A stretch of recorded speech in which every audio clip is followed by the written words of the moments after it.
Hey everyone, welcome to episode number 58 of the New Slang Podcast. I'm Thomas Mooney, and on this episode I'm joined by legendary singer-songwriter Radney Foster. He was here in Lubbock at the Cactus Theater a few weeks back, and I was just very, very fortunate to be able to sit down with him for about 30 minutes. The show itself, he was playing acoustic, and it was just a really damn fine illustration of what storytelling and songwriting can really be, and a real integral part of this show came from the fact that he wrote this collection of short stories I guess it was about like a year ago when it all came out. Last year he had released this album called For You to See the Stars, and with that there's this companion piece of a book of short stories.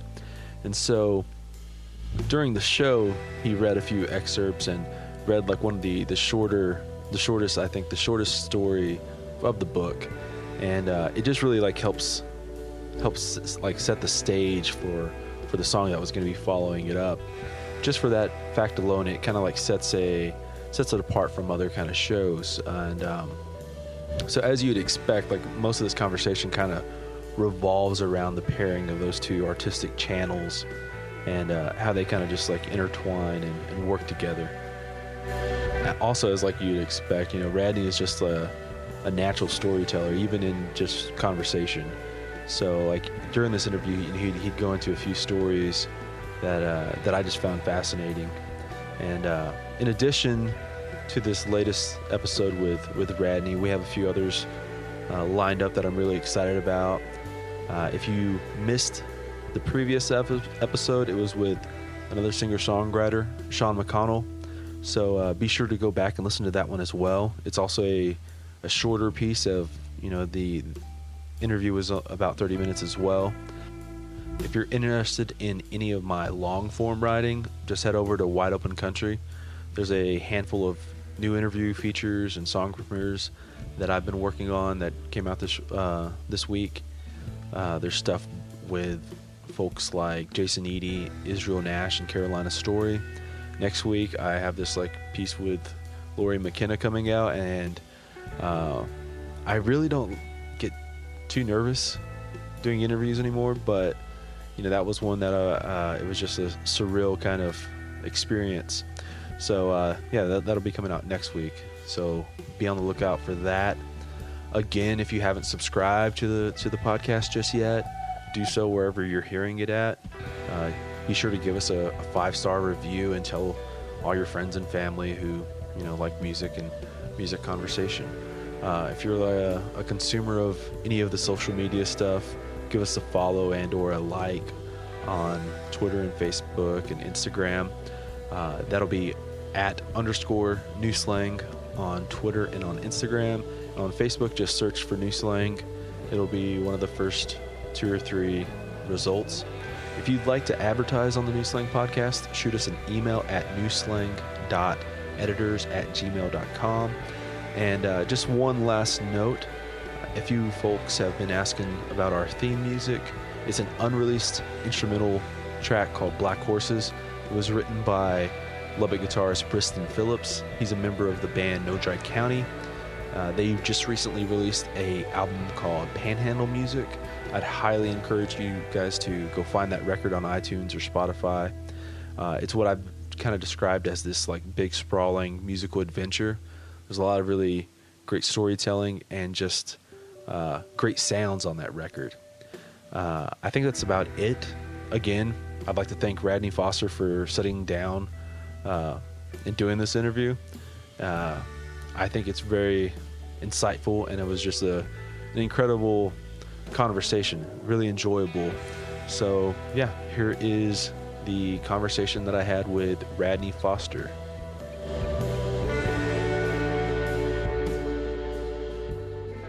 You just recently released that new song, or it's not a new song, it's an old song. Yeah. It's a remake. I guess like it's Godspeed. Godspeed Sweet Dreams was the original title of the song. And it was a lullaby that I wrote for my oldest boy when he was 5 years old. He was moving to France with his mom. I had lost custody of him. I'd had joint custody of him, and his mother remarried and moved to France, and big dispute, like it normally is in those kinds of things. And she won. And so I had to figure out how to be a dad from a long way away. Mm-hmm. And we tried to make lemonade out of lemons every day. And the one thing that I did when he was leaving was to write that song and put it on a cassette about 6 times in a row so he could go to sleep at night to it. And then I ended up recording it, and Emmylou Harris sang on it with me. And then it got picked up by the Dixie Chicks. My wife had said, Natalie Maines had just had her first boy, and my wife said, hey, we should send her a baby gift, because they had already recorded some of my songs, and and I had been friends with them because they were the young girls hanging out at my shows and wanting to open and that kind of thing, Right. So we sent a little plushie toy or something, I don't know, a teddy bear or something, and some kind of kid's gift, and a CD with just the one song on it. It said, this has kept my boys asleep for quite some time now. I hope it works with yours, Mm-hmm. And unbeknownst to me, they were, making the record home at the time. I didn't even know, and I got pitched. They said, send us a bunch of bluegrass type songs for these girls. And I was like, okay. So I sent them what I thought they ought to do, and they didn't do any of those. They did Godspeed because Natalie fell in love with the song. And so, that sold millions and millions of copies and became the centerpiece of their live thing. So it really became a really big song for me mm-hmm. because of that. And I've been closing my shows as the last encore with that song for decades. So when,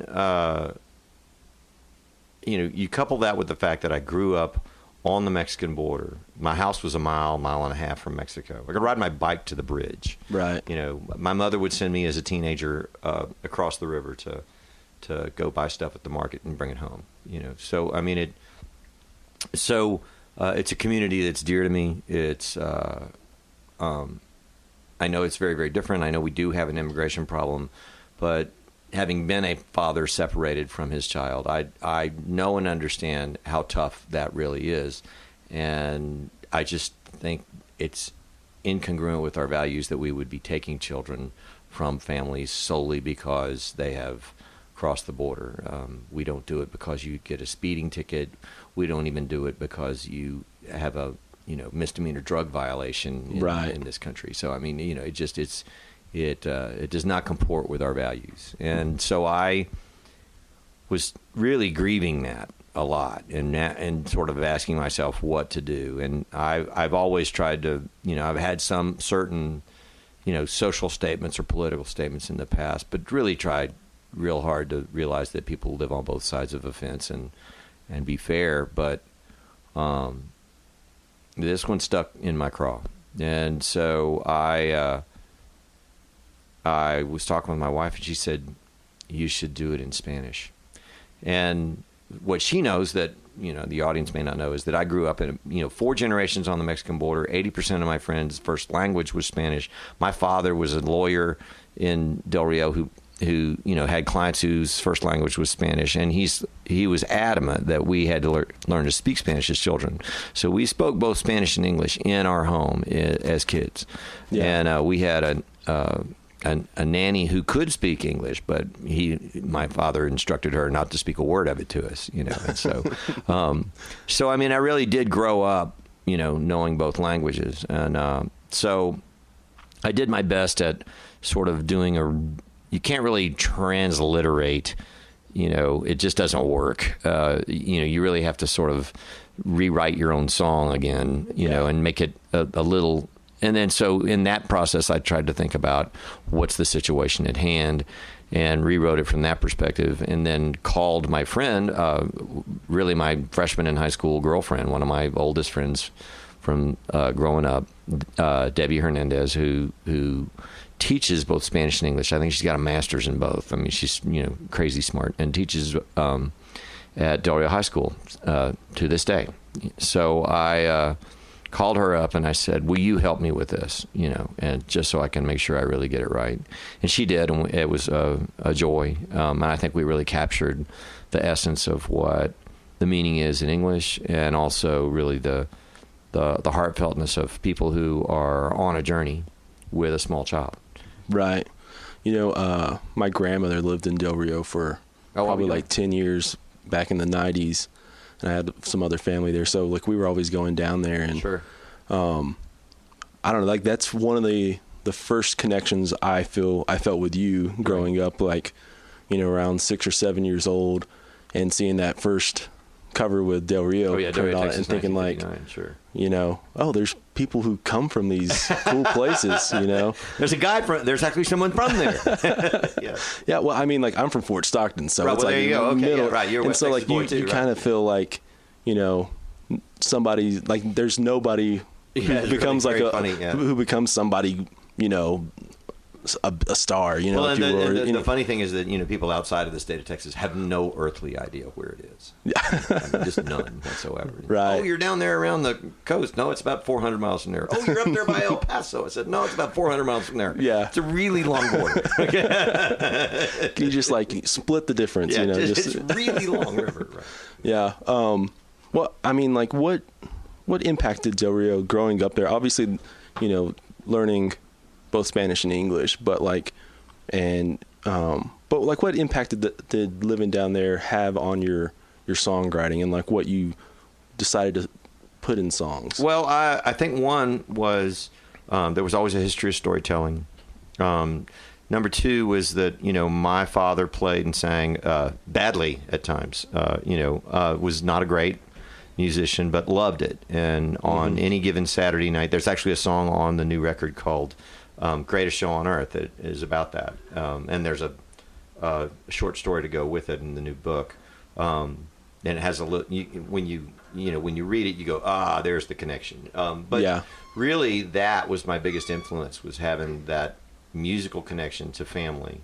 And all of these friends coming over on Saturday nights, and somebody brought the barbecue, and somebody brought the beer, and everybody brought an instrument. You couple that with the fact that, I heard very traditional Mexican folk songs my whole life. Those harmonies, and I mean, I know Chris Christopherson's from Brownsville, and he talked about that too. Just those harmonies and those chord changes really had a huge effect on me. So I mean, that was another part of it. That's another, I think, piece of the pie of, if you listen to Raining on Sunday, that's Huapango is what it is.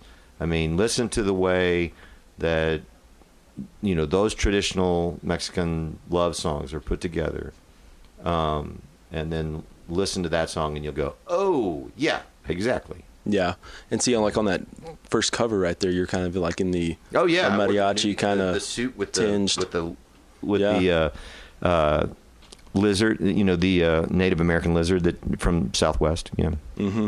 You mentioned the new record, and it has like the companion book, right? Like what? For You to See the Stars. What? I mean, had you been thinking about like doing something similar to that? I 3 years ago, I got pneumonia and laryngitis so bad that I was unable to speak for 6 weeks.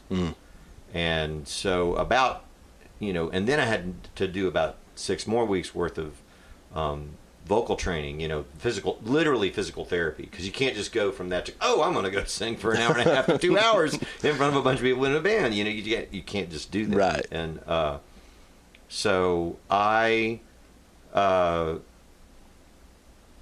about 3 weeks in, I wrote a note to my wife, and I said, because I literally was going crazy, and I wrote down, I said, there's a song I wrote a few months back, and I think there might be a short story in it, and I'm going to write this short story to keep from going crazy. And she said, she didn't even talk to me. She picked up the pen out of my hand and wrote down on the same sheet of paper, which I wish I still had. You should, because you're driving me crazy.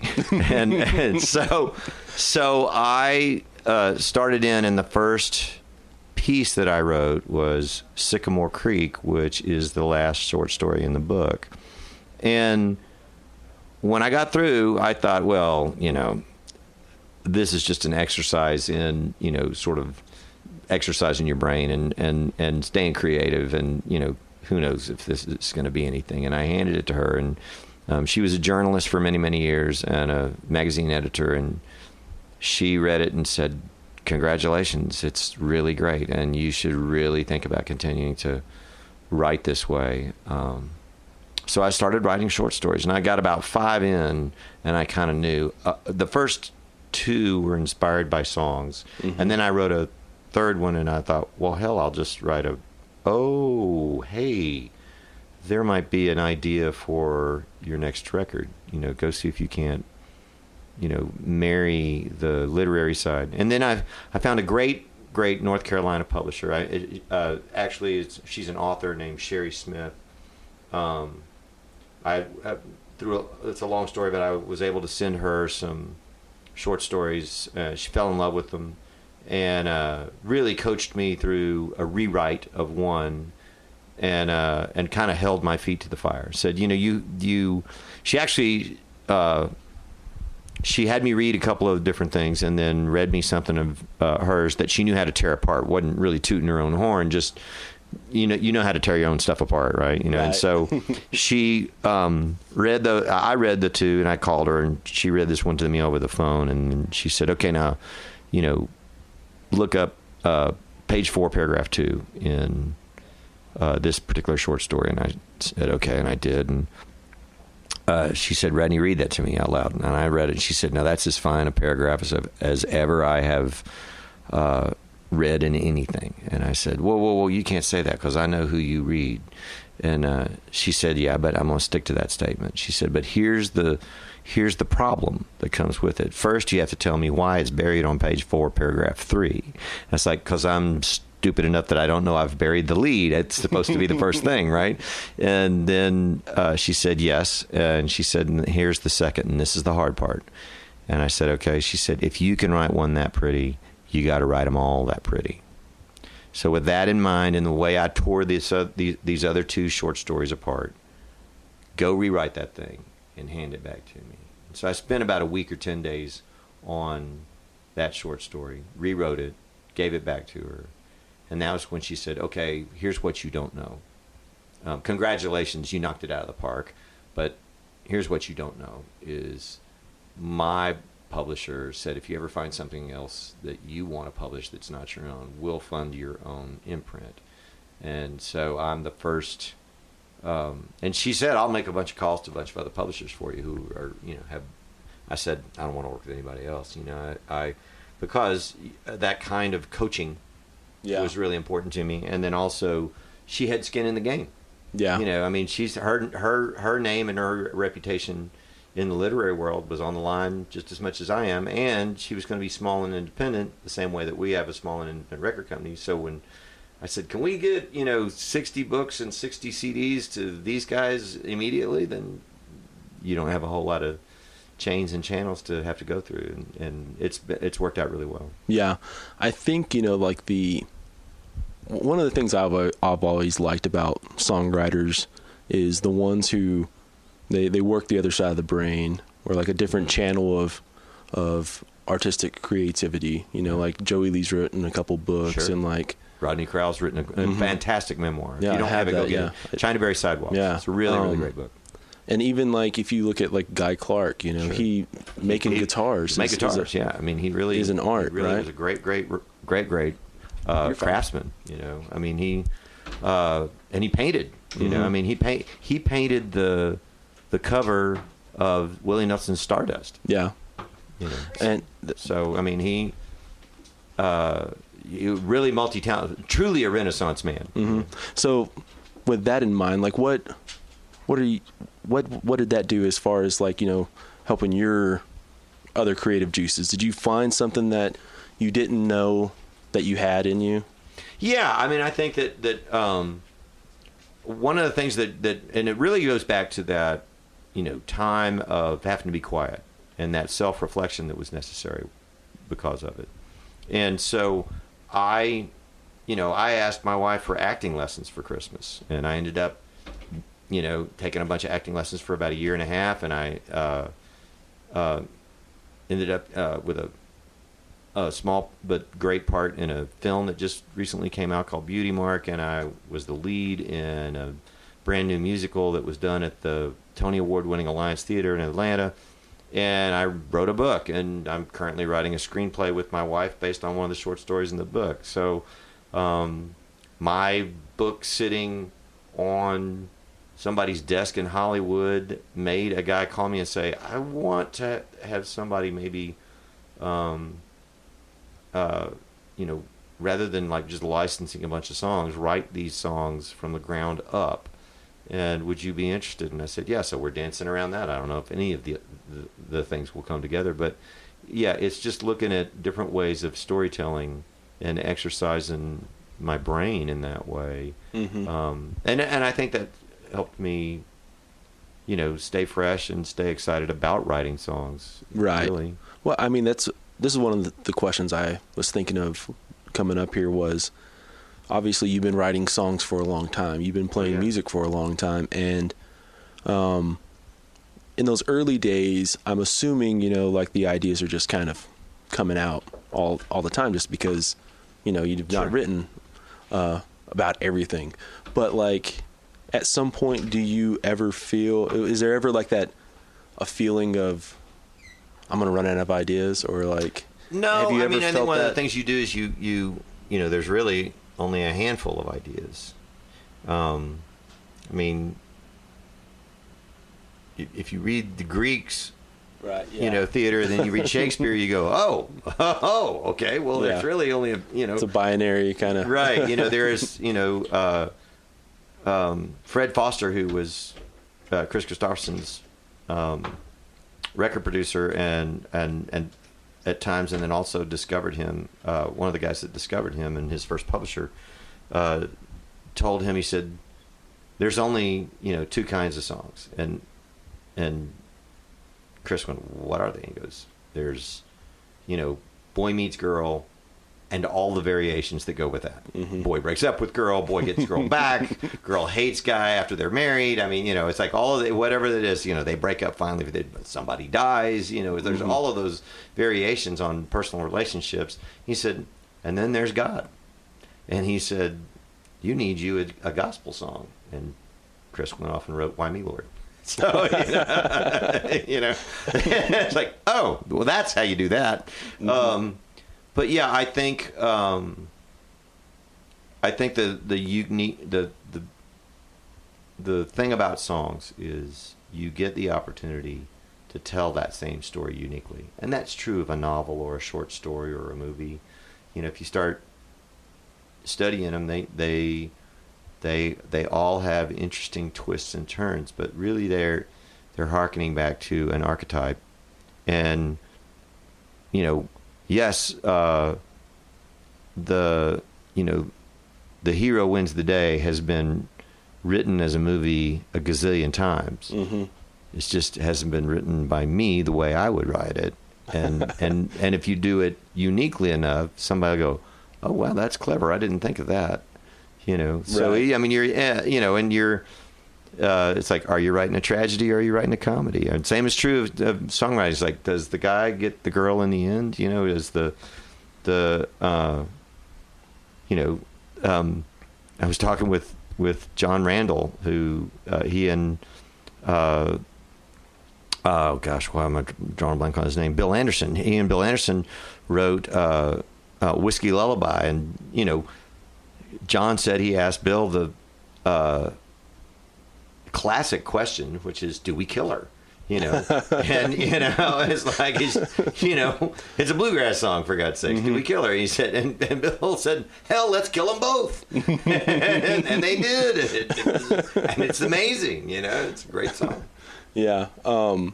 You've gotten where you've written with a whole bunch of people. You've obviously early on in Randy Rogers' career, you were a big it's been rare that they've done a record that I haven't had a song on. I guess like you produced Roller Coaster, right? I did. I produced the Roller Coaster record and the first. I produced the one that was self-titled Randy Rogers Band record, and then the following one on, which I cannot remember the title off the top of my head, but it was those three records on the two on Universal, and then the first. What did you see in an early Randy Rogers that you kind of like? Really a guy with just that thunderbolt rasp of a voice, and really great musicians who I knew were young, but man, they were just working so hard. You knew that they were trying to take their musicianship really seriously, and that they were, nobody was going to outwork them. Mm-hmm. And so Randy kept, and Randy's persistence. Randy kept bugging me. They were opening up a bunch of shows for me, and he said, I want you to produce my record. So I said, well, let me hear what you got. And he said, well, I think we got all 12 songs. And on the Roller Coaster record, he said, I think we got 12 songs. And I said, well, let me listen to them. And I said, well, I think you got 4. You might have 5, but you'd have to rewrite. He's like, it took me a year to write those 12 songs. I said, well, get busy. Get busy. Start writing a song a day. Start co-writing a lot of songs. And I said, we're going to write some songs too. And so we wrote about half a dozen, and I think 3 of them ended up on the record. And Love Must Follow You Around. It's the Night's Not the Night. And right. And then another one that was a hit. I can't remember. I've lost track. Yeah. But so I mean, it was a really fun adventure. They were really green. Oh, Can Somebody Take Me Home? That was another one that we wrote off that record. And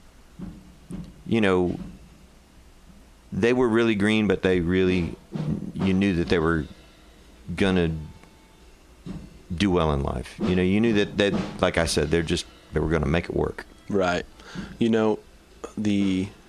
And I say this like probably on every podcast, and every people listening probably are like, why do you always say this? But like, I'm just infatuated with like the co-writing world. Right. Like, it's these 2 people who go into a room, or 3 people, and make something out of nothing. Right. Right. Like, what has your process of going into rooms with people changed over the years? Yeah, absolutely. What's like and it's changed a lot since I started writing prose. I walk in with a paragraph these days. So, well, here's an idea. I don't know what it means. I don't know what it is, but here's a little essay I wrote, and so that changes things. And I think, I still write as many songs on my own almost as I do. I probably write 1/3 of the songs that I write on my own, and 2/3 with other folks. I still shoot for, writing 50 songs a year, a song a week. Don't always get there. I won't get there this year. But it's July, and I've written, I don't know, 8 or 10. So, yeah. I know I'll slow down in the fall, and we'll end up with another, 20 or 30. Right. See, I find that amazing too. I know a lot of people, especially going early on, they're like, it's kind of like the Randy example you just threw out there. We have 12 songs. That's what you go do. You just go do those 12 songs. And then there's other people who, right. I've got 30 when you find out that Bruce like, Springsteen writes, 30 or 40 songs for each record of 10 that he puts out, you go, oh, okay. Well, what is like the other? Well, part of it was my first job was I got signed as a staff songwriter to a publishing company. It was my job to write a song a week, and then the other was.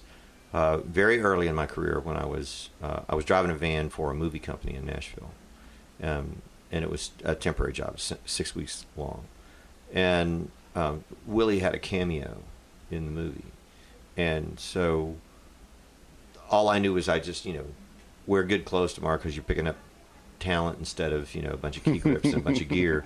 I was like, okay, and and I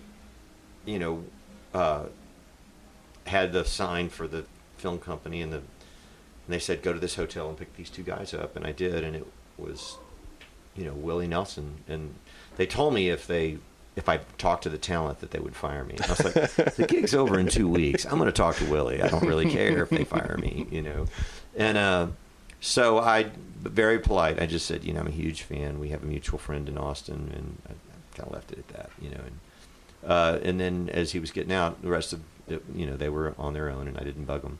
And then when I was getting out, I said, Willie, I'm trying to figure out how to be a singer-songwriter. Do you have any advice for a young guy like me from Texas trying to figure this out? And he goes, yes, I do. he said, the first 100 songs don't count. Mm-hmm. Keep writing. And at that point, I'd written about 30 songs and thought I was really cool because I'd written 30 songs. And I was like, whoa, okay. You know, and when you realize that, you know, Crazy was probably in his first 100 songs. Yeah. Well, the thing is, I feel in a lot of that is it's obviously it's good advice to tell somebody to keep on writing, but it also, you know, it thins the herd as far as people who maybe weren't aren't invested. cut out. You realize that, you know, writers write. Mm-hmm. You know, I am constantly writing on something. Either, you know, and these days it's three things. I'm working on a screenplay, I'm writing a novel, and I'm writing songs. You know, I worked with a woman day before yesterday that she's both an actress and a songwriter, and so we're trying to write a one-woman show for her. You know, I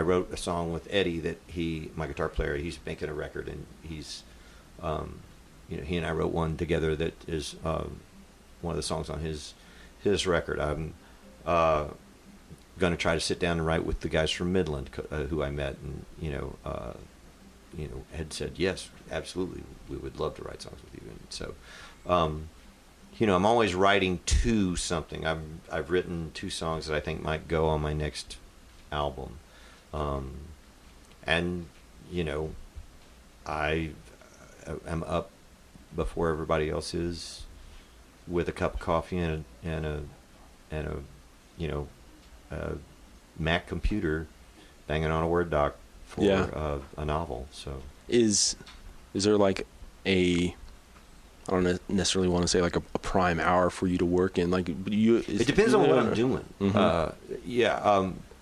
I tend to work on the screenplay on afternoons and evenings with my wife.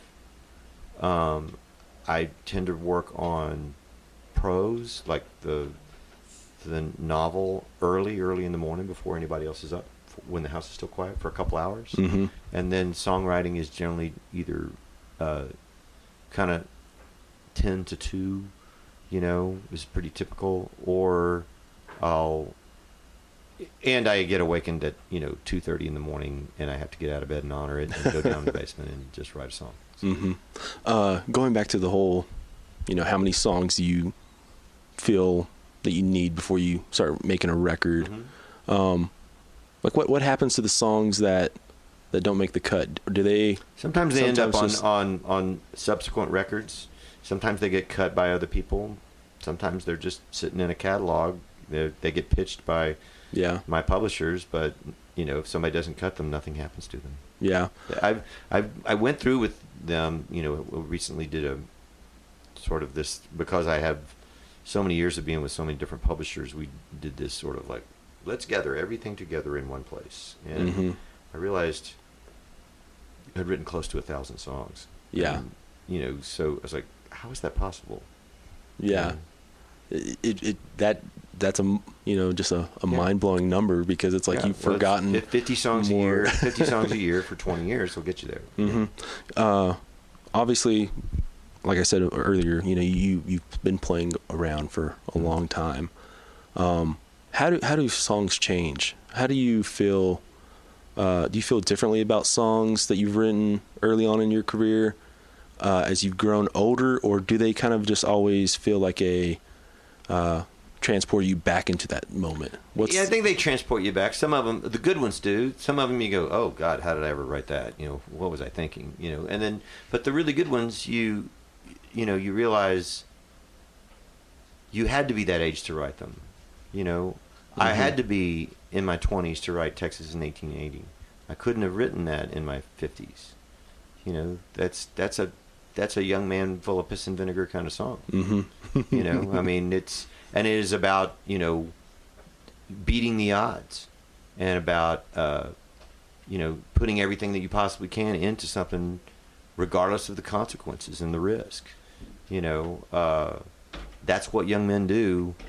If they want to be a rodeo star, or if they want to be a country singer, or if they want to be whatever it is that they want to be, you have to. Mm-hmm. You know, you sleep less and work more and give it all you got, and you get some passion about it. Right. So, you got to be that age to make that believable, you know? So I stand by those early things. Yeah.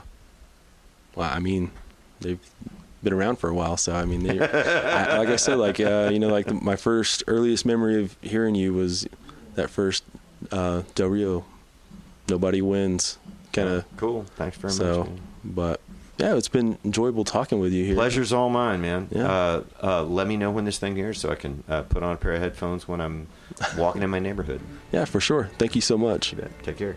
You as well.